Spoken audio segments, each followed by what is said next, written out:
Hello students, कल हम प्रतिस्टेमिन या प्रति एलर्जी औषधि का अध्ययन कर रहे थे। तो सबसे पहले ये प्रतिस्टेमिन औषध क्या होती है। देखिए, वे रसायन जो कि शरीर में उत्पन्न एलर्जी या स्टेमिन को दूर करने के काम आते हैं, प्रतिस्टेमिन या प्रति एलर्जी औषधि कहलाती है। अच्छा, जो स्टेमिन है ये स्टीडीन के कार्बोक्सिलीकरण द्वारा बनते हैं।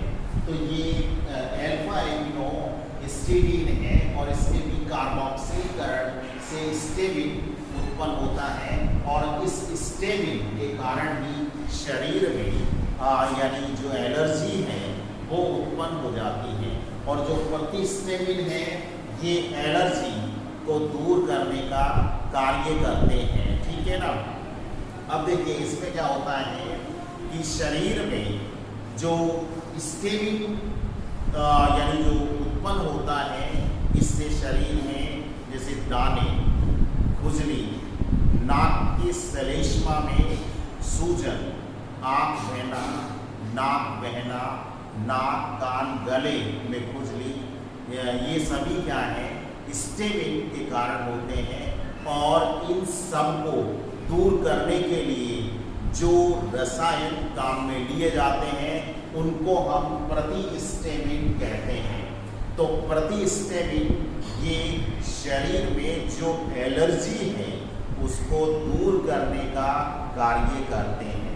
ठीक है।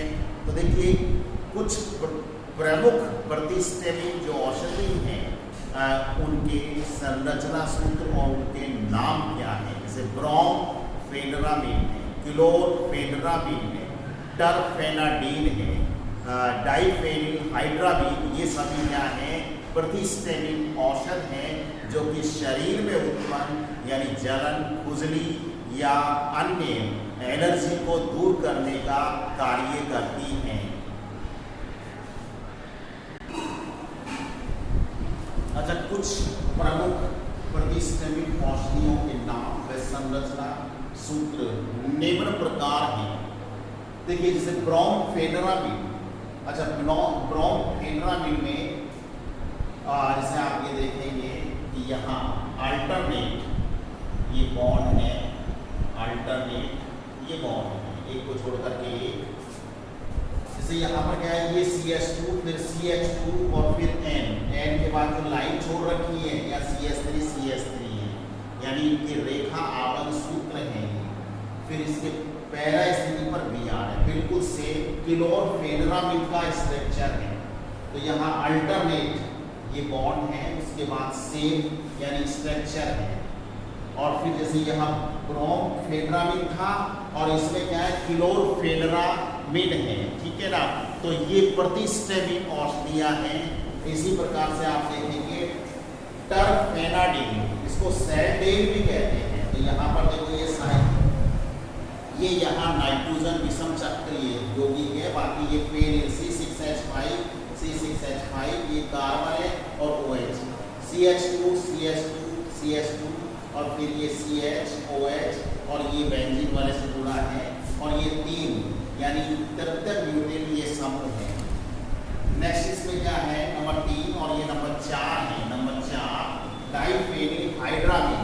तो देखो, डाइफेनिल ये 2 फेनिल समूह हो गए, हाइड्रा और ये CH2 N पर 2 ये CH3 समूह हैं। तो इस तरह से ये डाइफेनिल हाइड्रामिन है। तो देखिए, प्रति जो स्टेमिन है इनके उदाहरण कौन कौन से हो जाएंगे, जैसा कि आप देख रहे हैं ब्रोमफेनरामिन, क्लोरफेनरामिन, टरफेनाडीन, डाइफेनिल हाइड्रामिन, ये सभी प्रतिस्टेमिन औषधियों के उदाहरण हैं। अच्छा देखो, शरीर में ये सभी जो रोग हैं या एलर्जी के कारण उत्पन्न होते हैं, छींक आना या नाक बहना या खुजली होना, ये सभी क्या हैं जो स्टेमिन रसायन है उसके कारण शरीर में उत्पन्न होते हैं। और चूंकि प्रतिस्टेमिन औषधियाँ ये स्टेमिन रसायन के विरुद्ध कार्य करती हैं, इसी कारण से इनको प्रतिस्टेमिन या प्रति एलर्जी औषध नाम दिया गया है। ठीक है, तो वैसे तो क्या है कि इनके जो संरचना सूत्र हैं ये और इनके जो नाम हैं ये आपको आने चाहिए, लेकिन आपको ध्यान रखना है कि ये शरीर में यानी एलर्जी उत्पन्न करते हैं। इस कारण से इनका जो प्रयोग है ये टैबलेट या टैबलेट के रूप में या विलयन के रूप में किया जाता है और बिना चिकित्सक के सलाह के यानी इन रसायनों का उपयोग नहीं करना चाहिए। ठीक है,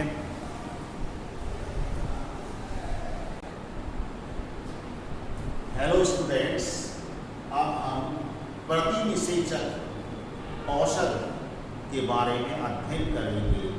एंटी फर्टिलिटी ड्रग यानी ये वे रसायन होते हैं जो जनन उत्पादकता को कम करने का कार्य करते हैं।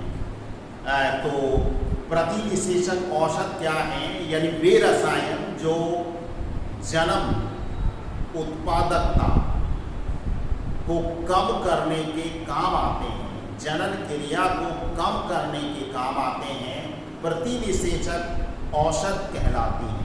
तो बढ़ती हुई जनसंख्या से बेरोजगारी की समस्या और अन्य जो समस्याएं हैं, खाद्यान्न है, बेरोजगारी है,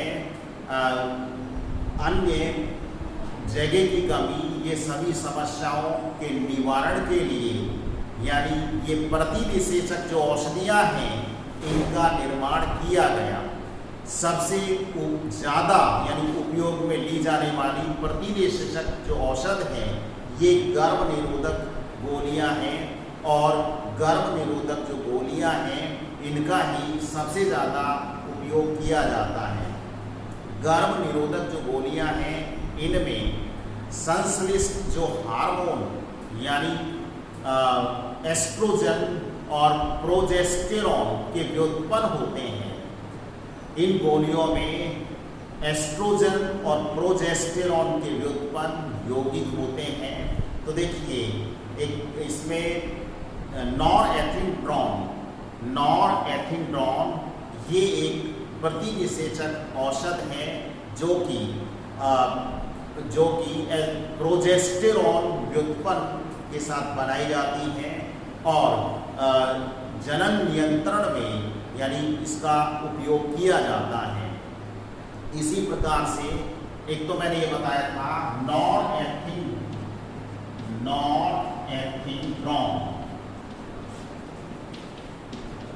ये प्रतिनिषेचक औषध है और ये जो नॉरएथिंड्रोन है ये एस्ट्रोजन व्युत्पन्न के साथ यानी इस औषध का निर्माण किया जाता है जो जनन दर को कम करने के काम में लाई जाती है।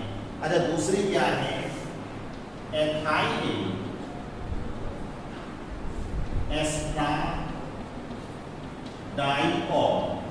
एथाइलिन एस्ट्राडाइओल जो कि प्रोजेस्टेरॉन जो व्युत्पन्न है उससे बनाई जाती है और इसमें जो एस्ट्रोजन हार्मोन है इसको साथ में मिलाया जाता है। तो इस तरह से नॉरएथिंड्रोन और एथाइलिन एस्ट्राडाइओल ये प्रतिनिषेचक औषध के रूप में यानी काम में ली जाती हैं जो जनन उत्पादकता को कम करने के काम आती हैं। अच्छा, इसके अलावा हाइड्रोकार्बनों के जो फ्लोरोव्युत्पन्न हैं ये भी प्रतिनिषेचक के रूप में यानी काम में लाए जाते हैं। वनस्पति जैसे मटर का तेल, गाजर के बीज, बिनोले का तेल ये भी प्रतिनिषेचक के रूप में यानी काम में लिए जाते हैं। अच्छा, मटर का जो तेल है उसमें से एक प्रतिनिषेचक मेटाजाइलो हाइड्रोक्विनोन, क्या मेटाजाइलो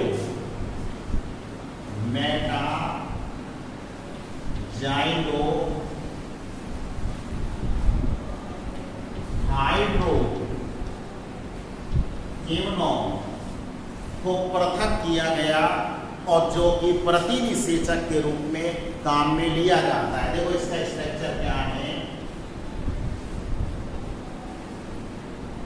ये तो हाइड्रोक्विनोन हो गया, अब इसमें जाइलो और है तो मेटा स्थिति पर हम दो CH3 समूह जोड़ देंगे तो ये स्ट्रक्चर बन जाएगी मेटाजाइलो हाइड्रोक्विनोन।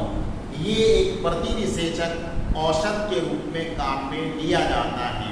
अच्छा, इसके अलावा आप ये देखेंगे कि इसमें कुछ अन्य महत्वपूर्ण प्रतिनिषेचक औषधियाँ भी काम में ली जाती हैं, जैसे रूटीन है, रूटीन, रोटलेरिन, सिप्रोटीन,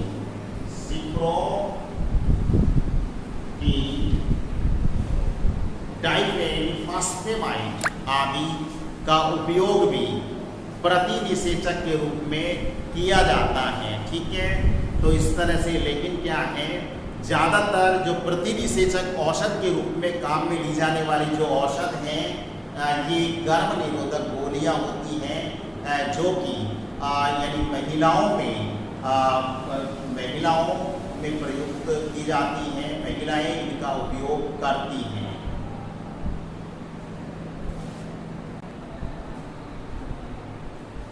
देखिए, अब हम नेक्स्ट प्रतिअम्ल एंटाएसिड औषध का अध्ययन करते हैं।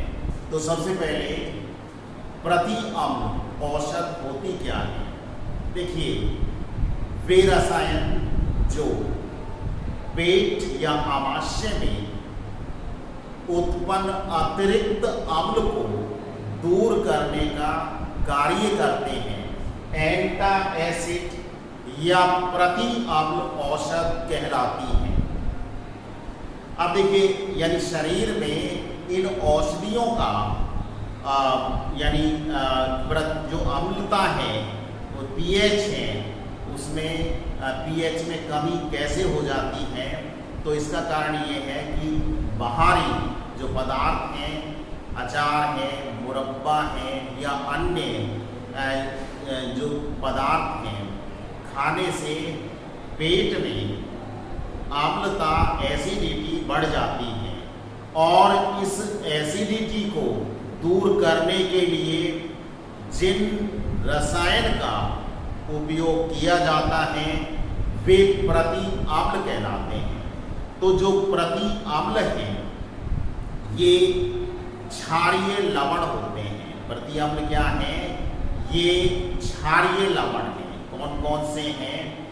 जैसे magnesium hydroxide, milk of magnesia बोलते हैं इसको, magnesium hydroxide, milk of magnesia, इसको बोलते हैं मिल्क ऑफ मैग्नीशिया। जैसे ये है aluminium hydroxide gel, magnesium trisilicate, magnesium trisilicate.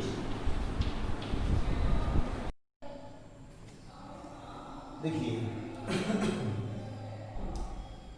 वर्तमान में ज्यादातर जो औषधियां हैं यानी मैग्नीशियम ट्राइसिलिकेट के पश्चात हम ये बता रहे थे कि जो अम्लता को यानी तुरंत राहत दिलाने वाली जो औषधियां हैं ये डिजाइन की गई। और ये कौन सी दो औषधियां हैं? ये सिमेटिडिन और रेनिटिडिन है। कौन सी है? सिमेटिडिन और रेनिटिडिन, जिनकी संरचनाएं ये हमने बना रखी हैं। तो यहाँ पर देखो इनकी सेम स्ट्रक्चर है, बस थोड़ा सा अंतर है। यहाँ NH इसमें ये है और बाकी ज़्यादातर सेम है। यहाँ C डबल मोनैन, C ट्रिपल मोनैन है, CHNO2 और NaCH3। तो ये दो जो औषध हैं ये डिज़ाइन की गई। वर्तमान में ओमेप्रोजोल और जो लैंसोप्रोजोल औषधियाँ हैं इनका ज़्यादा यानी प्रति अम्ल के रूप में उपयोग किया जाता है। तो तुरंत ये ओमेप्रोजोल और लैंसोप्रोजोल जो एंटा एसिड औषधियाँ हैं ये तुरंत राहत दिलाती हैं। ठीक है, ओके।